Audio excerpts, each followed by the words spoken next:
Retail sales in the first 2 weeks of May are down substantially from what we saw at the end of April. In fact, the volume is up only 7% compared to a year ago in that period. As the month progresses, we're seeing incentives come in from some of the manufacturers that pulled back in incentives in the early part of the month. So we do see the month improving as it goes on. We expect the remainder of the month to be up about 10%.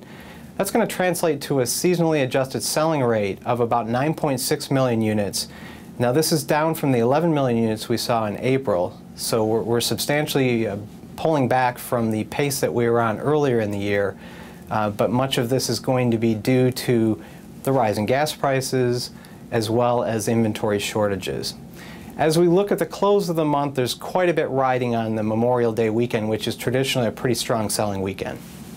Following the weakness on the retail side of the market in May, it's not a surprise that we're looking for total sales to also be down from the levels that they were at in April and really for the first part of 2011. In fact, if we look at total sales, we're expecting them to be up only 6% compared to a year ago, coming in at a selling rate under 12 million units, which is the first time we've seen a rate that low since September of 2010. So again, much below the levels that we've been running at really when the recovery late last year started picking up some momentum into 2011.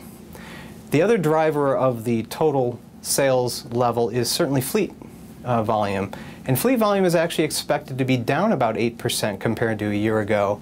And this is due in part to the inventory shortages and much of that volume being shifted over to the retail market. So it's really a level of fleet that is consistent with the current environment. Now we would see that picking up as the recovery happens again and the year progresses. If we look at the overall outlook for 2011, both at retail sales as well as total sales, there's increased pressure on the pace of the recovery as we progress through the remainder of the year based on where we are now.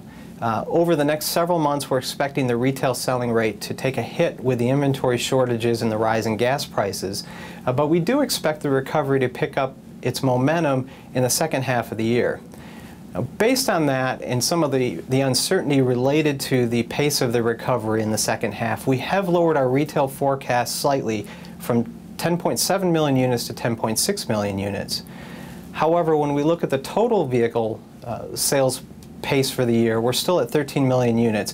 We've taken out about 65,000 units for the year, but it still rounds to the 13 million unit level. If we look at additional risk for the remainder of the year, we're in the range of about 150,000 units of additional risk, and that would take us to a selling level of about 12.8 million units at the total level if the pace of the recovery does not regain momentum in the third and fourth quarter. North American light vehicle production has been hit by a more pronounced volume cut than we previously expected. When we look at the second quarter, the parts shortage caused by the Japan disaster has caused us to take out about 450,000 units in the second quarter, mainly with the Japanese manufacturers. As we look at the remainder of the year, we believe most of this volume will be made up. However, it's going to be spread across the other manufacturers in the industry as well.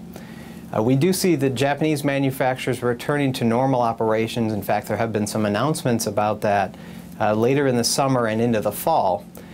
In addition to that, we expect the domestic brands, Hyundai, Kia, even Volkswagen, to increase their production levels to make up some of that lost volume.